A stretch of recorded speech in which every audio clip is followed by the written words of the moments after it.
merendahkan.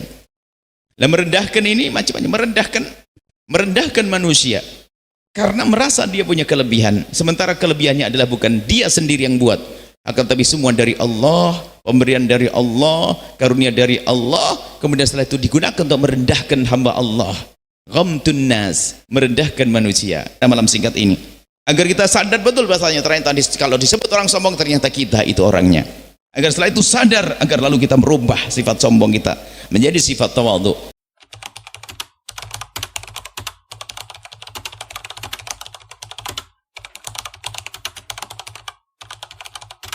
Assalamualaikum warahmatullahi wabarakatuh.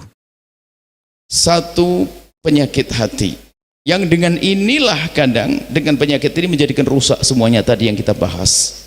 Urusan kepada Allah rusak, urusan kepada orang tua rusak, urusan kepada saudara rusak, urusan kepada istri rusak, urusan dengan istri, dengan semuanya rusak. Apa itu? Penyakit yang ada di dalam hati, penyakit sombong. Malam ini kita harus serius untuk memahami rendah hinanya kesombongan, dan setelah itu selamat tinggal dengan kesombongan. Sombong, kalau kita kembali kepada kisah zaman dulu, awal penciptaan kakek kita Nabi Adam alaihissalam. Jadi ada makhluk Allah yang namanya iblis. Iblis itu adalah iblis.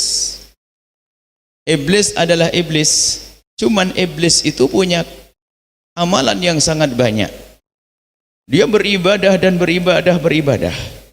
Dan begitu hebatnya ibadah iblis, oleh Allah dipindah, dikumpulkan bersama rombongan malaikat, yang malaikat memang adalah ahli ibadah. Karena memang secara zahir ibadah tidak ada beda. Kuatnya ibadah iblis sama dengan kuatnya ibadah malaikat. Maka sangat layak kalau seandainya iblis dikumpulkan bersama golongan malaikat. Dan betul, iblis bersama para malaikat. Bahkan sebagian riwayat disebutkan iblis itu adalah termasuk yang memimpin waktu itu. Artinya termasuk bukan seperti malaikat biasa. Kan malaikat ada awamnya malaikat. Ada malaikat yang gede-gede seperti malaikat Jibril dan yang lain sebagainya.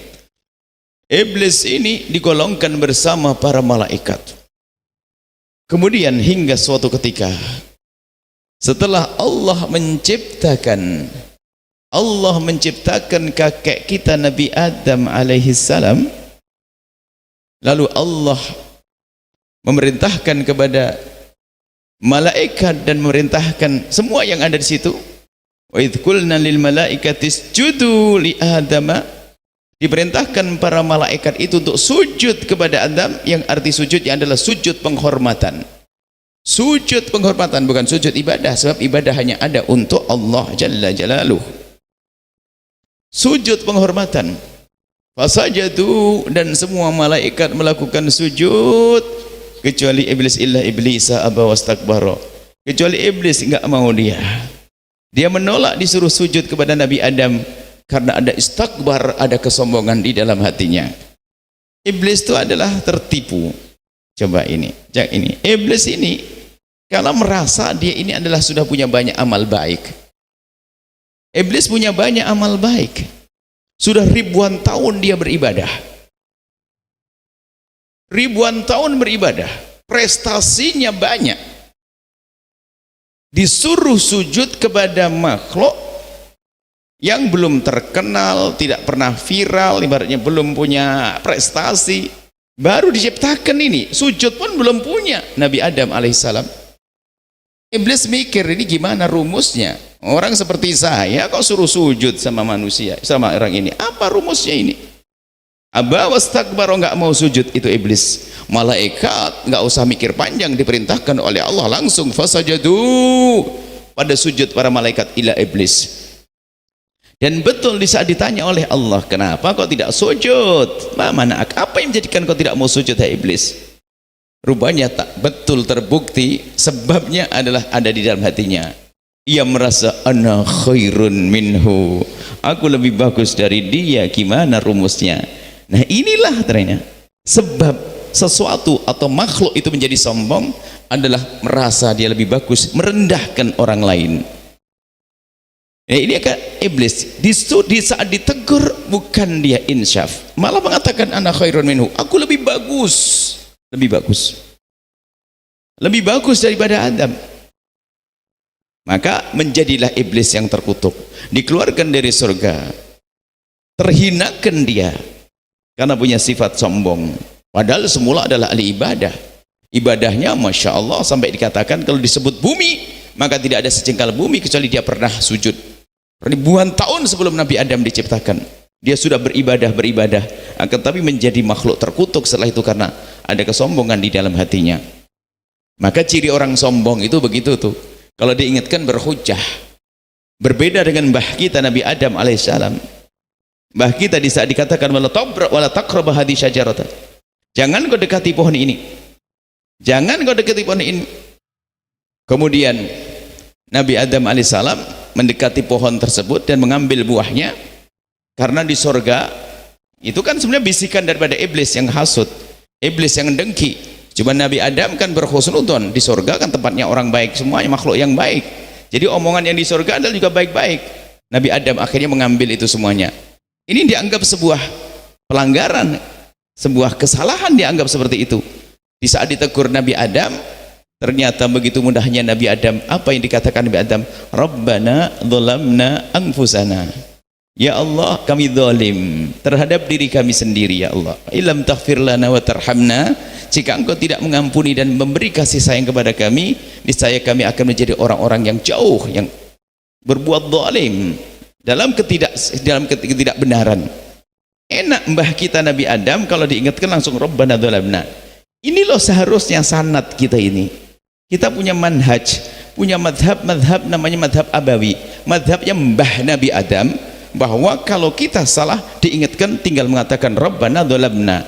Tapi ada orang modelnya anak Adam tapi ikut cara hidupnya iblis, kalau diingatkan dia berhujah. Siapa ente? Nggak level sama saya. Nah ini, makanya ini adalah golongan iblis, ini adalah golongan ahli sombong, orang sombong. Dan yang pada akhirnya kehancuran iblis karena kesombongan. Dan ternyata semua, termasuk umat baginda Nabi ini akan hancur dengan sifat sombong. Kalau kita tidak waspada dengan sifat sombong, maka kita akan hancur. Bahkan diingatkan oleh baginda, la yadkhulul jannata man kana fi qalbihi mithqalu dzarratin minal kibri. Kalau ada kesombongan dalam hatinya, nggak bisa masuk surga, bersihkan dulu dong. Maka malam hari ini ayo kita belajar agar kita tidak masuk dalam wilayah kesombongan. Kesombongan merendahkan. Sombong itu bukan orang pakai baju mewah, pakai mobil mewah, rumah megah, bukan itu. Suatu ketika ada, ya Rasulullah, ada seorang pengen dandanan yang bagus, ya, dandanannya bagus, rambutnya rapi, semuanya minyak wangian, ibaratnya begitu. Apakah ini dianggap sombong ya Rasulullah? Nabi menjawab, oh tidak. Allah jamil, yuhibbul jamal. Allah maha bagus, senang kalau hambanya juga menjaga dari kebersihan, rapi. Umat muslim harus begitu, rapi, ya, bersih. Itu bukan sombong. Kata Nabi, as-sombong al-kibru batarul haqqi wa ghamtun nasi. Sombong itu tersimpulkan pada dua model makna. Apa itu? Ghamtun nas, batarul haqqi, menolak kebenaran. Kalau diingatkan berhujah. Batarul haq, menolak kebenaran. Kalau diingatkan berhujah. Wa ghamtun nasi, merendahkan orang lain. Batarul haqqi, menolak kebenaran. Ini biasanya kalau diingatkan berhujah, mengatakan ya macam-macam, merasa dia lebih ustadz dari yang lainnya. Kalau diingatkan bukan level, dia tahu apa dia. Istri diingatkan sama suami, ngomong, abang nggak pernah ngaji. Atau sebaliknya, suami diingatkan oleh si istri, imamnya saya. Ini tidak level dengan saya, na'udzubillah, itu orang sombong. Akan kita jelaskan pada malam singkat ini, agar kita sadar betul bahasanya, ternyata kalau disebut orang sombong, ternyata kita itu orangnya. Agar setelah itu sadar, agar lalu kita merubah sifat sombong kita menjadi sifat tawadhu. Kemudian ghamtun nasi, merendahkan. Nah, merendahkan ini macam-macam, merendahkan manusia karena merasa dia punya kelebihan, sementara kelebihannya adalah bukan dia sendiri yang buat, akan tapi semua dari Allah, pemberian dari Allah, karunia dari Allah. Kemudian setelah itu digunakan untuk merendahkan hamba Allah. Ghamtun nas, merendahkan manusia.